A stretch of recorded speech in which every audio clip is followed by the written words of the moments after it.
नमस्कार, मी श्रुती कुलकर्णी. आपण पाहता एबीपी माझा. या बुलेटिनमध्ये आपले स्वागत आणि बुलेटिनच्या सुरुवातीलाच महत्त्वाच्या सर्व घडामोडींचा वेगवान आढावा घेऊया 100 हेडलाईन्समधून.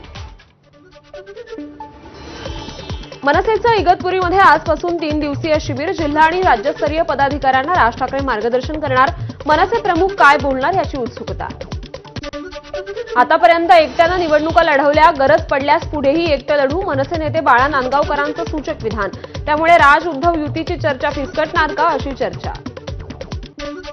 ठाकरे बंधू केवळ मंचावर एकत्र, मात्र प्रत्यक्षात कधी. कार्यकर्त्यांमध्ये संभ्रम. मनसे नेत्यांचं ठाकरे बंधूंच्या युतीच्या चर्चांवर मौन. मालवणमध्ये ठाकरेंच्या शिवसेनेला भाजपचा धक्का. मालवणमधील माजी नगराध्यक्ष मंदार केणी यांच्यासह काही माजी नगरसेवक भाजपमध्ये करणार प्रवेश. रवींद्र चव्हाण यांच्या उपस्थितीत पक्षप्रवेश होणार. सगळं असूनही देवाभाऊ फोडाफोडी करतायत. नाशिकमधील पक्षप्रवेशावेळी उद्धव ठाकरेंची मुख्यमंत्री देवेंद्र फडणवीसांवर टीका. आज सुप्रीम कोर्टात शिवसेना पक्ष आणि चिन्हाची सुनावणी. न्यायमूर्ती सूर्यकांत आणि न्यायमूर्ती जय मल्ल्या बागची यांच्या खंडपीठासमोर ही सुनावणी होईल. श्रेय घेऊन उत्सव करण्यात भाजपचा हात कुणीही धरू शकणार नाही. भाजपच्या किल्ले जल्लोषावर दैनिक सामनातून टीका. तर भाजपचा जन्मच अशा उत्सवासाठी झाल्याचा टोला लगावताना हा जागतिक वारसा तुम्हाला पेलवेल ना, असाही टोला. अक्कलकोटमध्ये संभाजी ब्रिगेडच्या प्रदेशाध्यक्ष प्रवीण गायकवाडांना शिवधर्म फाउंडेशननी काळं फासलं. छत्रपती संभाजी महाराज आणि स्वामी समर्थांचा एकेरी उल्लेख केल्यानं शिवधर्म फाउंडेशन आक्रमक. संभाजी ब्रिगेडचे अध्यक्ष प्रवीण गायकवाडांना काळं फासणाऱ्या 7 जणांवर गुन्हा दाखल झालाय. अक्कलकोट शहर उत्तर पोलीस ठाण्यात दीपक काटे आणि त्याच्या 6 सहकाऱ्यांवर गुन्हा दाखल. दोघे अटकेत आहेत, तर 5 जणांचा शोध अजून सुरू आहे.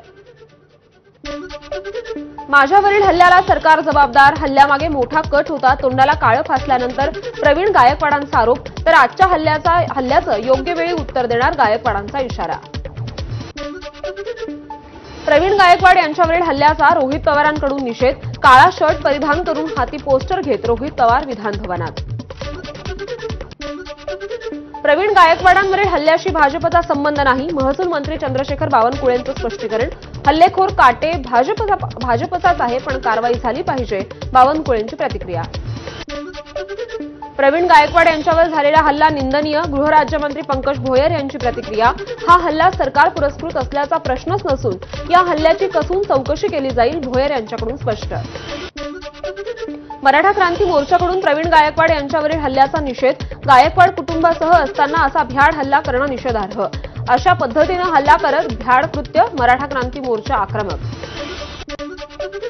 पुण्यात आज मराठा समाजाची महत्त्वाची बैठक. प्रवीण गायकवाड यांच्यावर हल्ला झाल्यानंतर बैठक बोलावण्यात आली आहे.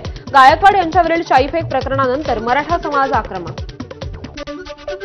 ठाकरेंच्या शिवसेनेचे माजी उपनेते सुनील बागुल यांच्या जामीन अर्जावर आज सुनावणी. सुनील बागुल यांच्यावर मारहाण, धमकावणं या प्रकरणी गुन्हा दाखल झालाय. गुन्हा दाखल असल्यानं बागुल आणि मामा राजवाडेंचा भाजप प्रवेश लांबलाय. पुण्याच्या गुडलक कॅफेचा परवाना तात्पुरता रद्द. अन्न आणि औषध प्रशासनाकडून प्रसिद्ध गुडलक कॅफेला दणका. बनमस्क्यामध्ये काचेचा तुकडा आढळून आल्यानंतर एफडीएनं केला कॅफेचा परवाना तात्पुरता रद्द. ठाण्याच्या जुना कोपरी कापड मार्केट परिसरात भीषण आग. सुदैवानं कोणतीही जीवितहानी नाही, मात्र आगीचं कारण अद्याप अस्पष्ट. वर्ध्यात अहमदाबाद हावडा एक्सप्रेसमध्ये आसनासाठी ब्लेड हल्ला. हाणामारी करणारे दोघेही गंभीर जखमी. लोहमार्ग पोलिसांनी दोघांना ताब्यात घेतलं. आळंदीत वारकरी शिक्षण संस्थेत तरुणीवर लैंगिक अत्याचार. कीर्तनकार महिला आणि कुटुंबासह 5 जणांविरुद्ध गुन्हा. सकल मराठा समाजाकडून आरोपींवर कडक कारवाईची मागणी. नागपुरातील भाजपच्या माजी नगरसेवकाच्या मुलाला एमडी ड्रग्सच्या तस्करीत अटक झाली आहे. अजय बुगेवार यांचा मुलगा संकेत बुगेवार अटकेत. संकेत बुगेवारकडून 16.7 ग्रॅम एमडी ड्रग्ज जप्त. बीड जिल्ह्यात कोळसा भट्टीवर वेठबिगारी करणाऱ्या 9 जणांना अटक करण्यात आली आहे. मुलांकडून जबरदस्तीनं गुरं चारणं, शेण काढणं, भांडी धुणं अशी कामही करून घेतली जात होती. या प्रकरणी आरोपींना 4 दिवसांची पोलीस कोठडी. भंडाऱ्यात चिखलमय रस्त्यावर सेवानिवृत्त माजी पोलीस कर्मचाऱ्याला अपघात झालाय. भात लागवड सुरू असल्यानं चिखलानं भरलेलं ट्रॅक्टर मुख्य मार्गानं येत असल्यानं झालेल्या चिखलामुळे हा अपघात झाला. रायगडच्या मुरुड अलिबाग रस्त्यावर हिट अँड रन प्रकरण. भरधाव वेगात आलेल्या कारची दुचाकीला जोरदार धडक. दोघांचा जागीच मृत्यू झालाय. अपघातानंतर कार चालक फरार. हिंगोलीच्या पिंपळखुटा तलाव ब्लास्ट प्रकरणी अखेर गुन्हे दाखल झालेत. कंत्राटदार केशव हेगडे आणि ट्रॅक्टर चालक लक्ष्मण खंदारे यांनी बेकायदेशीर ब्लास्ट केल्यानं अनेकांच्या घरांचं नुकसान झालं होतं. अज्ञात वाहनाच्या धडकेत महसूल कर्मचाऱ्याचा मृत्यू. भंडारा बायपास महामार्गावरील घटना. कारधा पोलिसांकडून अज्ञात वाहन चालकाविरुद्ध गुन्हा दाखल. म्हाडाच्या कोकण मंडळाकडून ठाणे शहर आणि पालघर जिल्ह्यातील तब्बल 5285 घरांच्या विक्रीसाठी बंपर लॉटरी जाहीर. आजपासून अर्ज भरता येईल. रेल्वेच्या प्रत्येक डब्यात सीसीटीव्ही बसवले जाणार. गर्दीत वाद होणं, महिला प्रवाशांच्या बाबतीत गैरप्रकार घडणं अशा घटनांना आळा घालण्यासाठी रेल्वे प्रशासनाचा महत्त्वाचा निर्णय. मध्य रेल्वेकडून किमान 14 तासांचा मेगा ब्लॉक द्यावा. सॅटिस 2चं काम पूर्ण करण्यासाठी ठाणे पालिकेची रेल्वे प्रशासनाकडे मागणी. डिसेंबर 2025 पर्यंत प्रकल्पाचं काम पूर्ण करण्याचा निर्धार. महिनाभरात समृद्धी महामार्गावरून 11 लाख वाहनांचा नागपूर ते मुंबई प्रवास. टोलच्या माध्यमातून एमएसआरडीसीला 90 कोटींचं उत्पन्न, तर आतापर्यंत 2 कोटी 24 लाख वाहनांचा प्रवास. कोकण विदर्भात अतिवृष्टीचा इशारा. पुणे, सातारा आणि घाटमाथ्यावरही पावसाचा जोर वाढेल. महाराष्ट्रासह उत्तरेकडील राज्यांना अलर्ट जारी. नागरिकांना सतर्कतेचा इशारा. नाशिकच्या बागलाण तालुक्यात मुसळधार पाऊस. लहान मोठे प्रकल्प ओसंडून वाहू लागले. नरकोळ लघु मध्यम प्रकल्प तुडुंब. शेतकऱ्यांमध्ये आनंदाचं वातावरण. परभणी जिल्ह्यातील खरीप हंगाम धोक्यात येण्याची शक्यता. 80% पेरण्या केलेली पिकं वाढू लागली आहेत, तर 20% पेरण्या केव्हा करायच्या, शेतकऱ्यांच्या समोर प्रश्न आहे. पावसानं दडी मारल्यानं शेतकरी चिंतेत.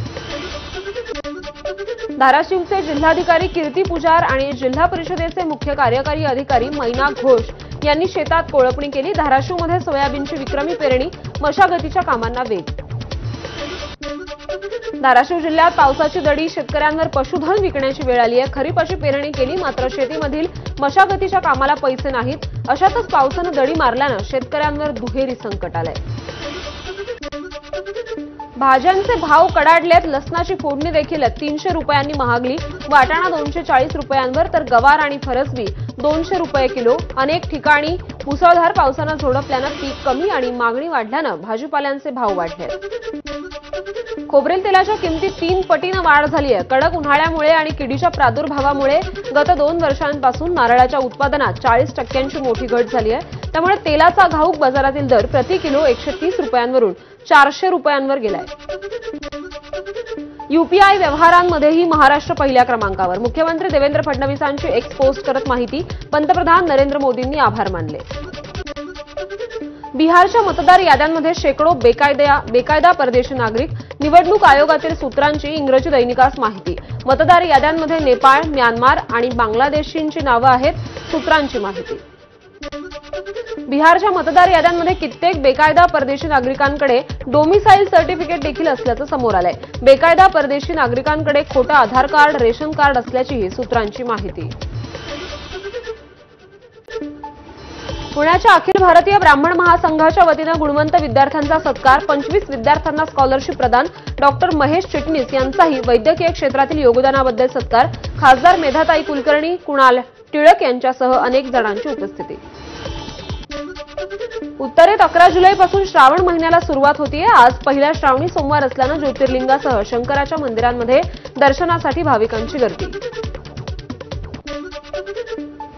उत्तर प्रदेशात वादळी पावसाचा तडाखा. गेल्या 24 तासांमध्ये मुसळधार पावसामुळे वेगवेगळ्या घटनांमध्ये 14 जणांचा दुर्दैवी मृत्यू झालाय.